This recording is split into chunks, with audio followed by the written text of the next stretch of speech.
Levinson hates women. That's a fact. And I think he hates white women the most, specifically blonde women. He has this thing for blonde women and to see them suffer, but that's a whole different conversation. When we see his two most popular TV shows, Euphoria and The Idol, there's a sadistic fascination with punishing, mistreating the white, blonde female lead the most. These women, both Cassie in Euphoria and Jocelyn in The Idol, they both meet the beauty standards of this white supremacist capitalist society. Yet, the way Sam Levinson treats these characters makes no sense storytelling wise, and it almost breaks the fourth wall. It's like if he's giving us a small glimpse into how Sam Levinson sees white women. Is it how he sees white women, or is it how white men see white women?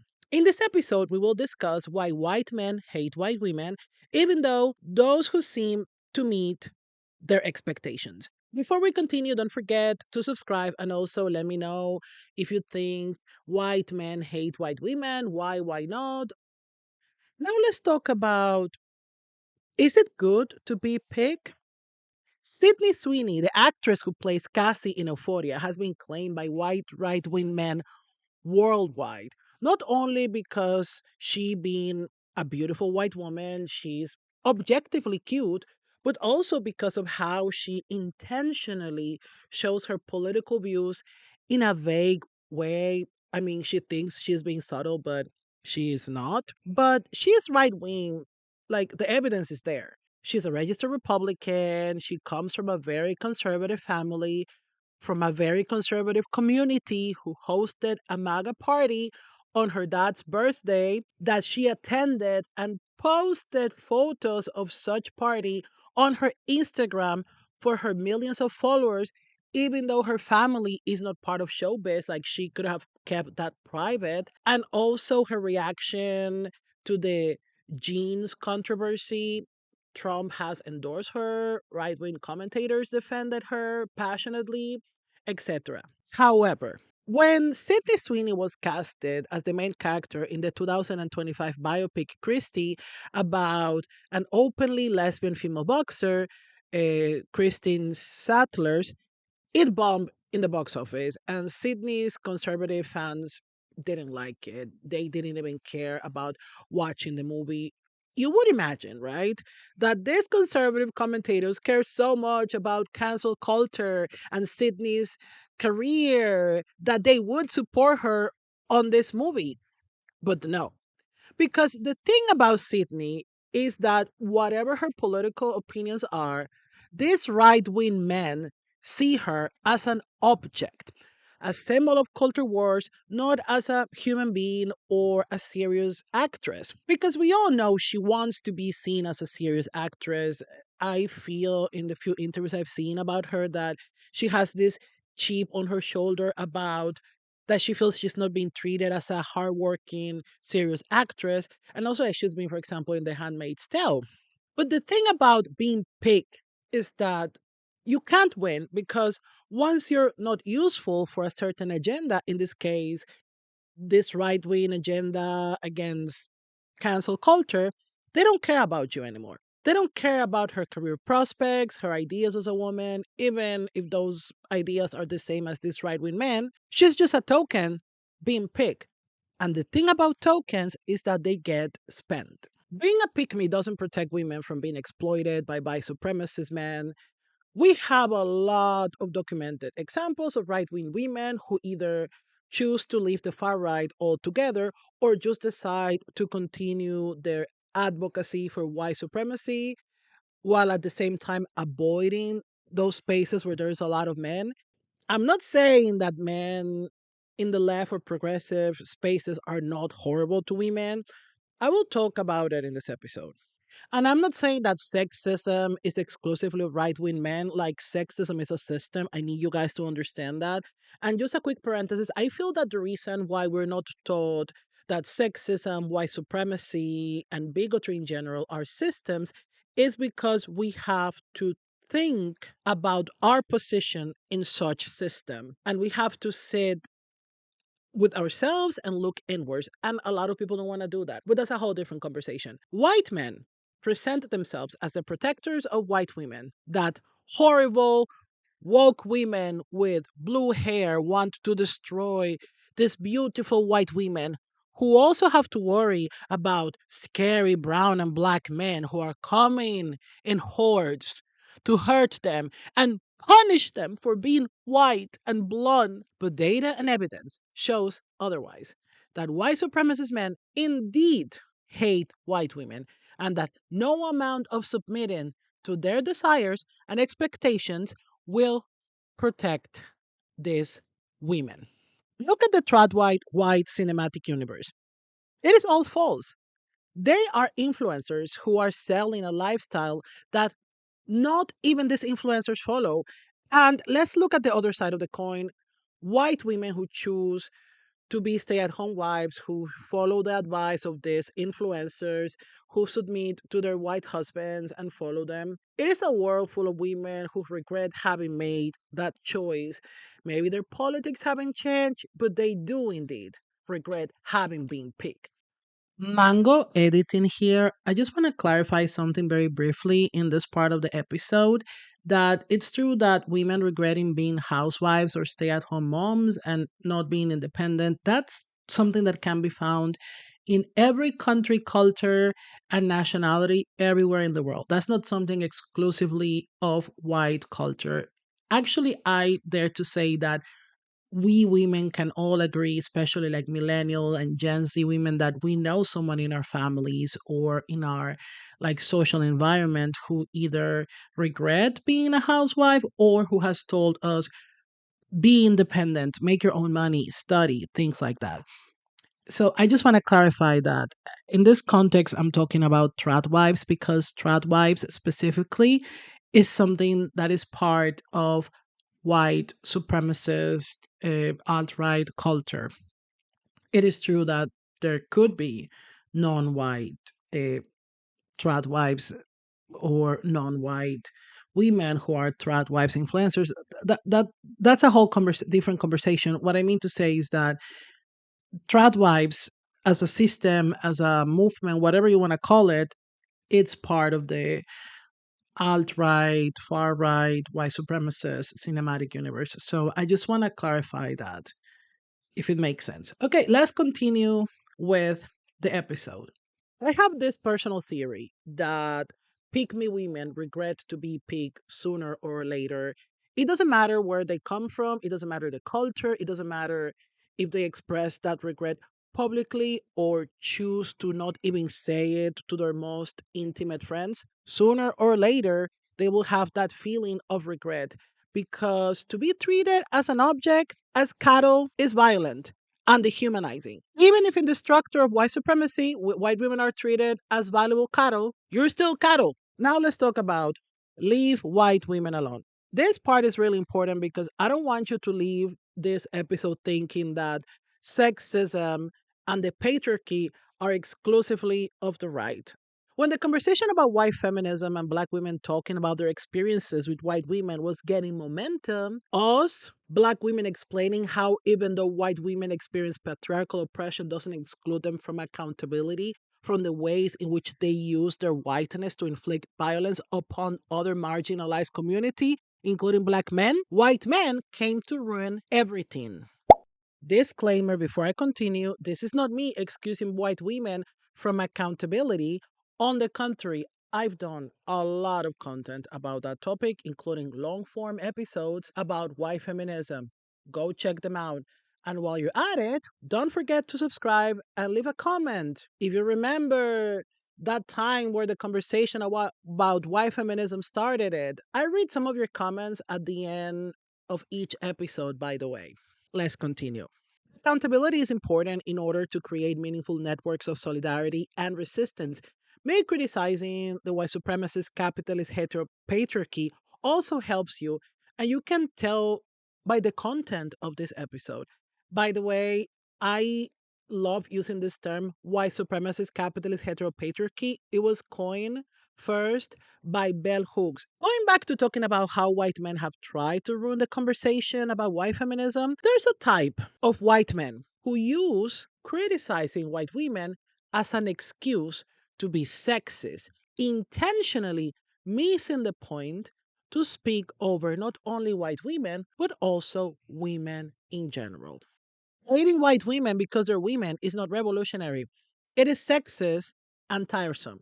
Now that I've done making this parenthesis in my episode, let's talk about, does white supremacy protect white women? Some white women think that their whiteness will protect them from the consequences of the patriarchy, that white supremacy will protect them from the dangers of the world, as these fascist men promise them.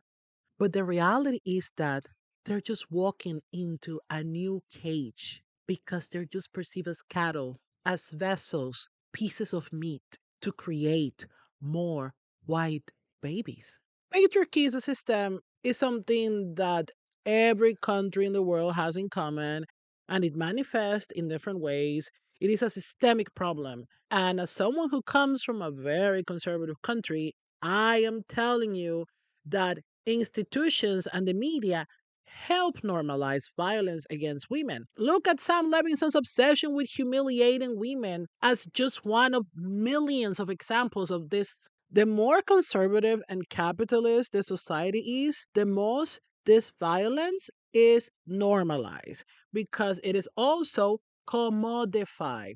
If we do a Venn diagram of the values that far right men believe and the policies they want to implement against women from different countries and cultures, the global south versus the global north, you will have a perfect circle. That's why you will see men like Nick Fuentes praising the Taliban for their policies against women, even though he's a Nazi who hates Muslims. That's why Republican politicians in the United States want the same draconian anti abortion policies we have in countries like the Dominican Republic and El Salvador, even though they see us Latinos as an inferior culture that is poisoning the United States, a country that they envision as this bastion of Western white supremacist values. That's why the international far right is obsessed with Russia's anti woke laws, including the infamous legalizing domestic violence.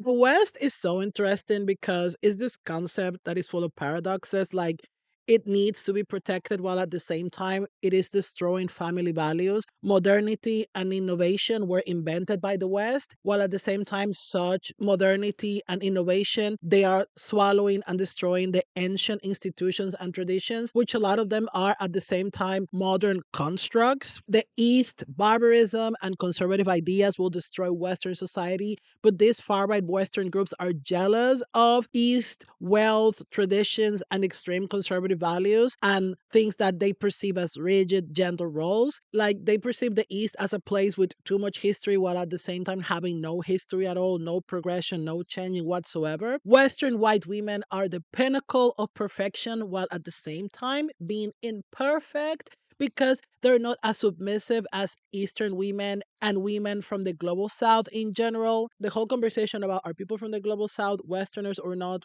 You guys know that Western in most contexts is a code for white. Modernity is one of the West's biggest sources of pride, while being its biggest fear. I will talk about Sweden and use it as an example because I live in Sweden.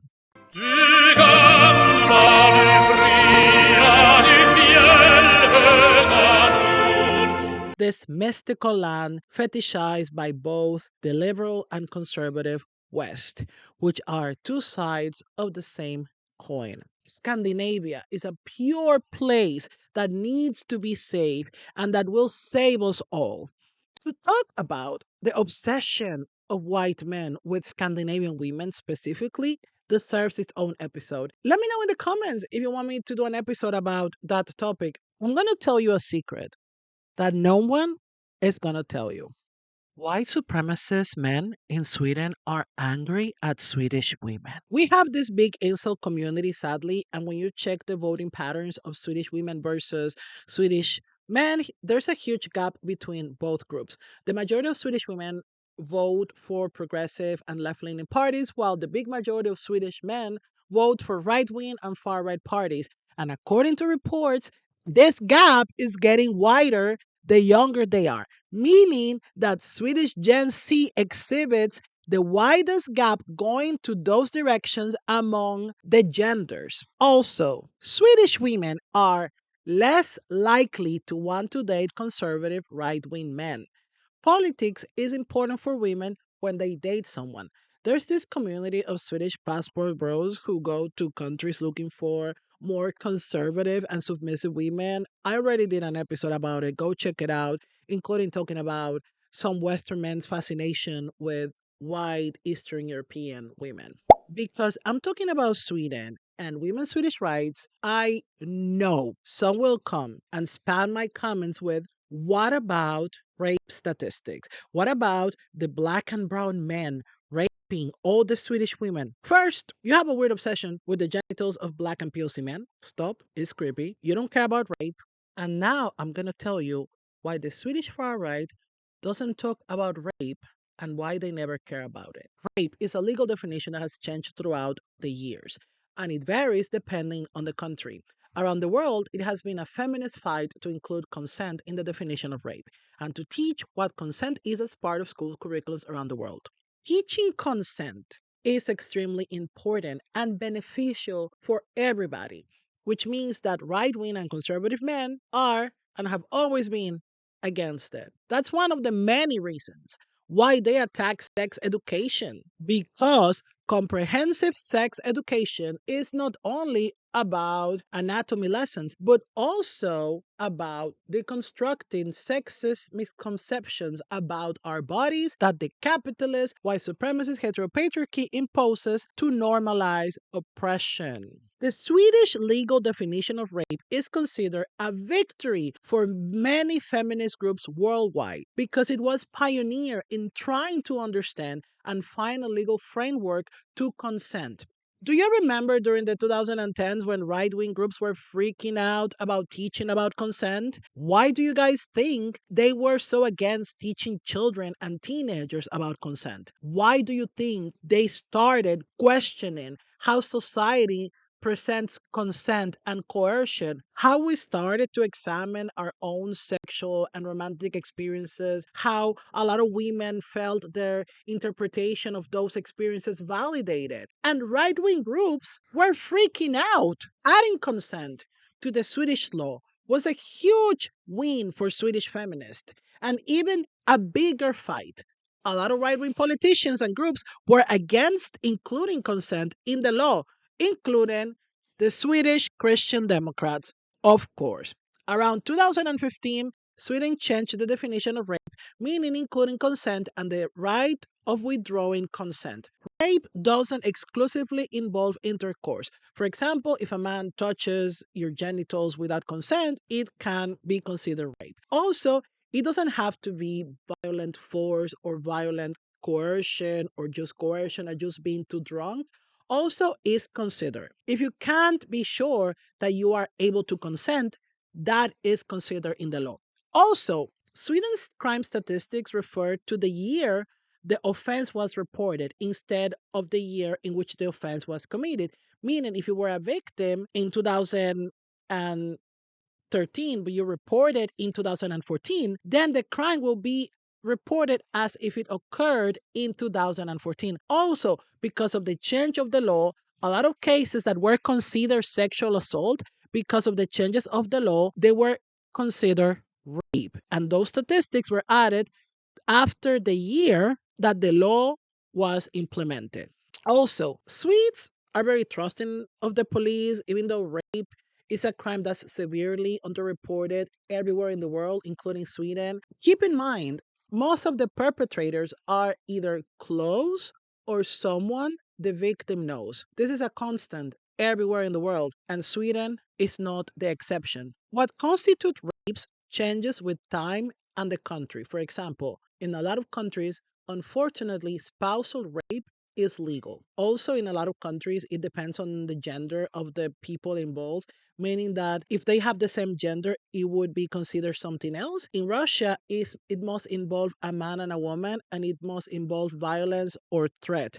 In France, lawmakers voted to include consent in the country's definition of rape for the first time in 2026. For the first time. In many countries in the European Union, the victim must prove the use of force or threat, meaning absence of consent is not considered.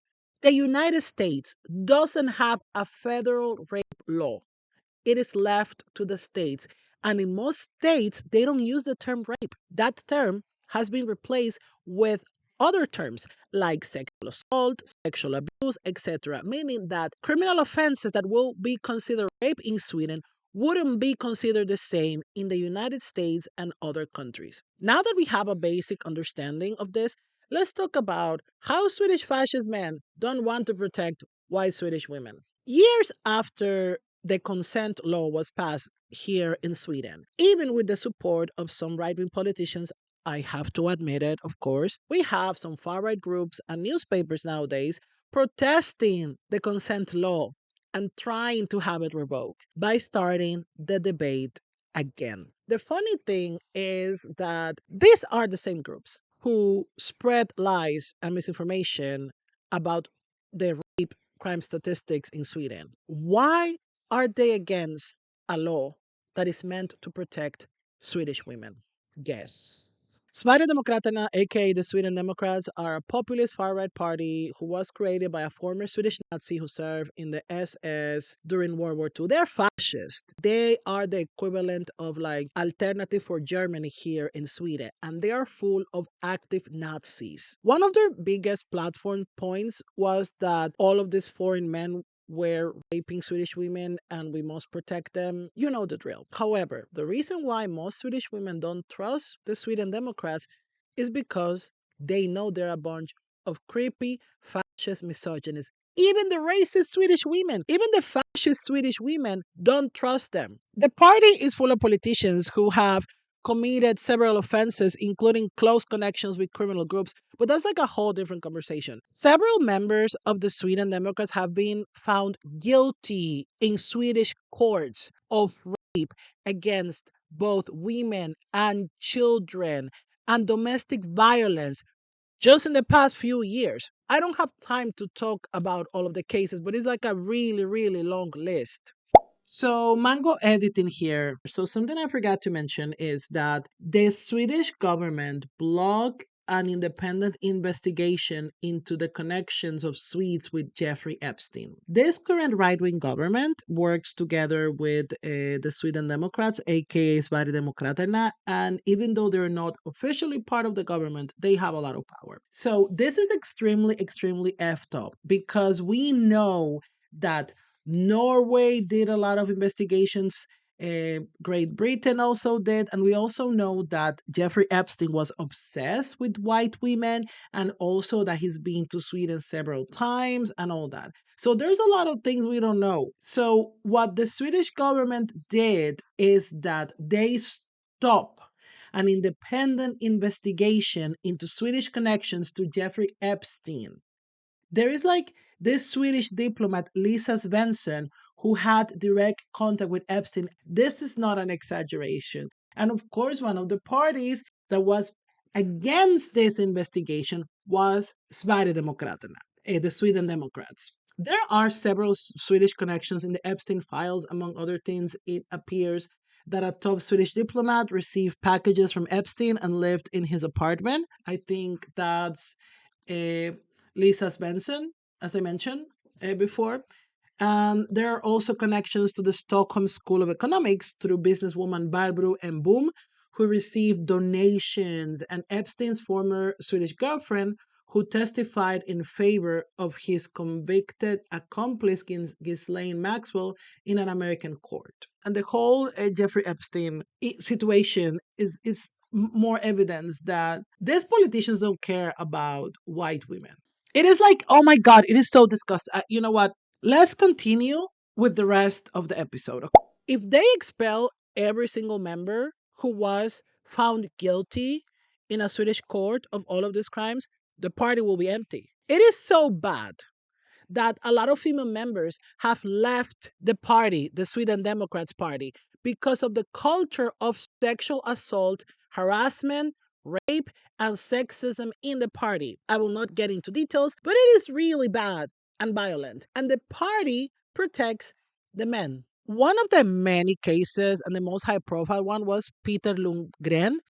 And this is a really sad case. So he was a member of the European Parliament for the Sweden Democrats who sexually assaulted several female party members, and he was convicted of sexual harassment by a Swedish court. Around 2018, when many party female members came forward, several high-profile male members defended Peter Lundgren, including the party secretary Rikard Homshoff, saying that the situation was exaggerated, and one of the victims, Christina Winberg, was expelled from the party accused of conspiring to smear party colleagues with the help of the media, while the perpetrator, Lundgren, remained in the party and was re-elected. They didn't say it was fake. They said that these women were wrong for complaining that they should have stayed quiet and just take it. Sverigedemokraterna, aka the Sweden Democrats, hates Swedish women. This type of behavior is tolerated in the party, hence a specific type of man gravitates toward the Sweden Democrats. Most Swedish women don't vote for the right wing parties not because they're not racist, but because these parties objectively hate them. And this is not exclusively of Sweden. Every time news comes of men sexually assaulting women and children in the West, they're almost always conservative men, to the point that it has become like a meme. Look at the Epstein files. Look at the high profile men who are involved. For example, Steve Bannon, the protector of the West, someone who has directly worked with almost every single high profile far right politician and fascist in Europe. Some white women join these groups because they're fascist, because they're racist, because they believe in the agenda. And they understand that their value as white women will guarantee that they will be treated better because they've been picked. They understand that since in general society their whiteness gives them access to certain things and perks, that will also extend to them when they join these fascist groups, that they will be cherished and treated as peers. But in reality, white supremacy has a very strict hierarchy. It is very vertical. These white supremacist men see white women, and to an extent every woman in general, but specifically white women, as their private property, as something they're entitled to. White supremacists see protecting white women the same way a rancher sees protecting his cattle. Now let's talk about sexist cultures. This is not me undermining violence against women in Sweden or violence against white women in general. On the contrary, hence the title of this episode. This whole episode is about how violence against women is still an important topic to discuss, regardless of your ethnicity, nationality, that you as a woman have the right to demand safety and dignity. I'm just showing that we have more in common than we think, and to understand what the common enemy is. What's the real threat? Because the problem with the patriarchy, and I will keep repeating it over and over and over and over and over and over and over again. We must be mindful of local policies, resources, history, institutions when talking about the patriarchy. Because the problem is the patriarchy, and we must be mindful of local policies, resources, history, institutions when talking about it. Mango editing here. I want to overemphasize this part because I don't want people to leave this section of the episode with the wrong ideas. When we talk about the historical and institutional context of different countries, we must understand how things go to a certain point because there are feminists everywhere, and wherever there are feminist victories, there are thanks to the feminist struggle. However, it is not the same experience in countries which have experienced severe imperialist and neocolonial interventions, which strengthen conservative regimes, which uphold, normalize, and institutionalize violence against women and girls in different ways. How institutional sexism is reinforced by local policies and institutions, which in extension normalizes violence against women, and the censorship and rejection against talking about feminism and gender perspectives.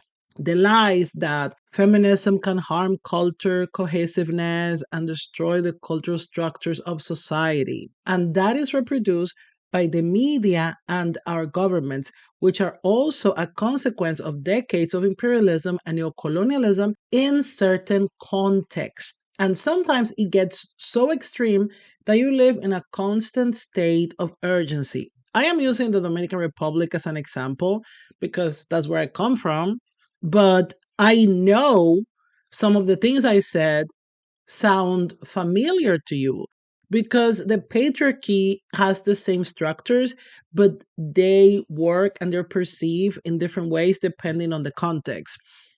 Going back to what I was saying, like, for example, conservative governments are more likely to support neo-colonial and neoliberal projects in the island. Once again, I'm talking about the Dominican Republic. Therefore, they're more likely to be supported by the imperial core, more conservative, less investments in services like education, healthcare. Conservative religious institutions will fill that gap, including education, of course. People will get more conservative, etc., etc. I want to know, as someone who comes from the global south, as a third worldist, I want to know how neocolonialism, imperialism, and neoliberalism are going to liberate me as a woman. How can we talk about who does domestic chores at home, that the man has to do the dishes when our countries are being literally destroyed? I'm not saying that's not an important conversation. I'm just saying that for me to be able to fight for feminism and have a feminist struggle, I need to be alive first. But you know what? I digress. I'm talking about something completely different. That is not the topic of this episode. I have already talked about this before in several episodes and content. Anyhow, I promise you, this is the last time that I'm doing a mango editing in this episode. Let me know in the comments if you like me doing this mango editing process in the episode. And while you at it, if you haven't, don't forget to subscribe and also check my Patreon if you want to support my work. I have a lot of exclusive content there as well. Okay, let's go back to the rest of the episode. A controversial opinion. There's no such a thing as a sexist culture. Wait. Listen, I believe that patriarchy will manifest in different ways depending on the cultural cues, policies, and historical context of the communities. What is the common denominator? Something I find interesting as someone who lives and has traveled around Europe is when these European countries call each other's cultures sexist. Like Swedes call Danish and Finnish cultures sexist, but Finns and Danes say that the real sexists are the Russians. Germans say that Italians and Spaniards are very, very sexist. Italians and Spaniards say that the real sexist culture is the Polish culture. Western Europe says that the only sexist countries are Eastern European countries, while everybody says that the real sexist cultures are the Muslims ones and every culture that comes from the global south. My point is saying that a culture is inherently sexist as some sort of unchangeable reality is like saying that one must abandon their culture to fight the patriarchy. To say this ignores local self organizing feminist groups and initiatives, and also in the context of migration and exchange of cultures, it feels as an excuse by some to be racist or xenophobic, and it affects us Black and POC women directly because it is used to justify harmful policies and attitudes against us. I want to share with you a very brief anecdote. When I moved to Sweden, I started to organize and help with these events and feminist groups that were discussing women's rights in Latin America. Actually, a lot of my first followers got in contact with me through these events. And I will go to these panel discussions and conversations about sexism in the Dominican Republic, which is really, really bad. I have made a lot of content about it on my social media. The reason why I stopped talking about those topics and my experiences as a Dominican, as an Afro Latina, as an Afro Caribbean, was because I saw that instead of me sharing information, becoming a way to create horizontal bridges of solidarity and understanding with this feminist. And also my experience used as a way to warn Swedish women and for them to learn strategies from the global south to create sorority, they just saw it as a trauma fetish, as an excuse to justify policies that make black and POC women more vulnerable. Like instead of seeing a human, an educated black woman sharing her experiences and sharing her perspective, they just saw, oh, a poor, oppressed. And as soon as you jump out of that perspective, you met a lot of violence. Let me know in the comments if you think some cultures are sexist. Why not? Is my assessment wrong? I want to read what you have to say. I live in Sweden. Sweden is considered a feminist country, a place where there's a lot of freedom for women, which is true. But again, the bar is in hell. But what people forget to mention is that it's not a cultural thing, but it's a result of policies, strong social welfare, and decades of organizing and protesting by feminists in the Nordics. Bringing equality among women and men was something recently accepted in Swedish society, in Swedish culture, specifically when Swedish men understood that they could benefit from it in a certain way. Oh, you guys didn't know that? For example, because Swedes avoid confrontation, Swedes tend to be more passive aggressive, so they're more likely to vote far right parties.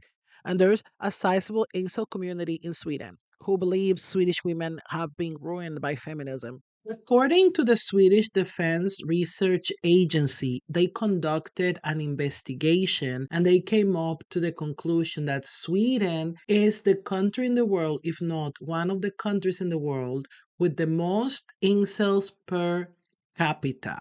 I don't know much about that world and I don't want to like start talking more about that world. I just know that it has to be very serious if the Swedish Defense Research Agency decided to conduct an investigation about it. Let me know in the comments what you think. This is not the Olympics of oppression. I don't believe in that. Sexism still exists in Swedish society. It manifests according to the local culture and institutional loopholes because the patriarchy exists.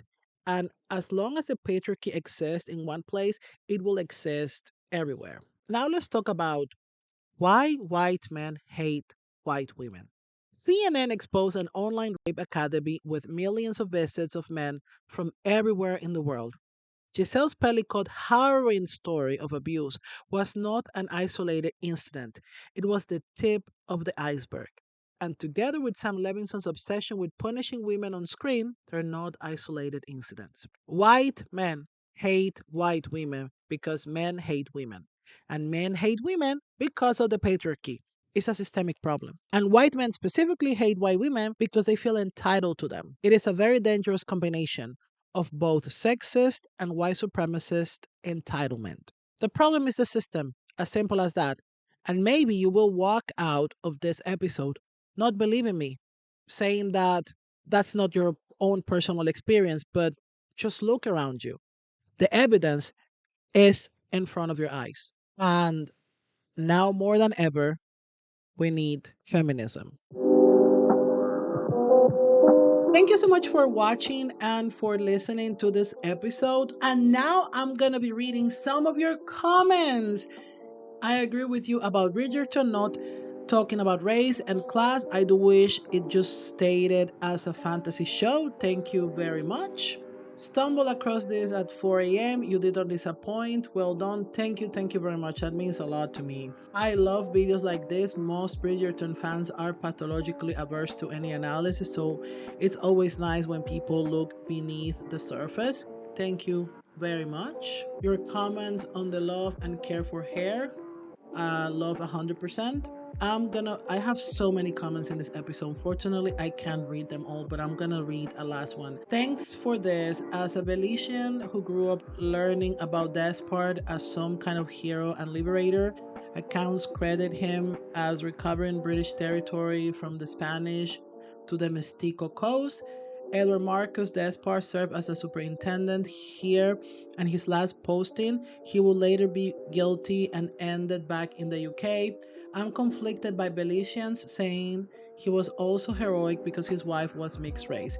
In a sense, why he had so many issues with the colonists in Belize, them called the settlement I meant I heard that, but also he was still a colonizing entity.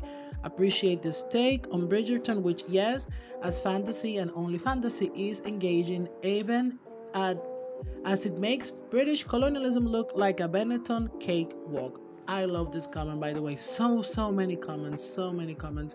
Thank you so much for your love. It means a lot. Don't forget to subscribe and comment. I'm also on TikTok and on Instagram where I post also a lot of short format content. And I'm also on Patreon where I have a lot of exclusive content. Thank you so much for listening. Thank you so much for watching and see you next time.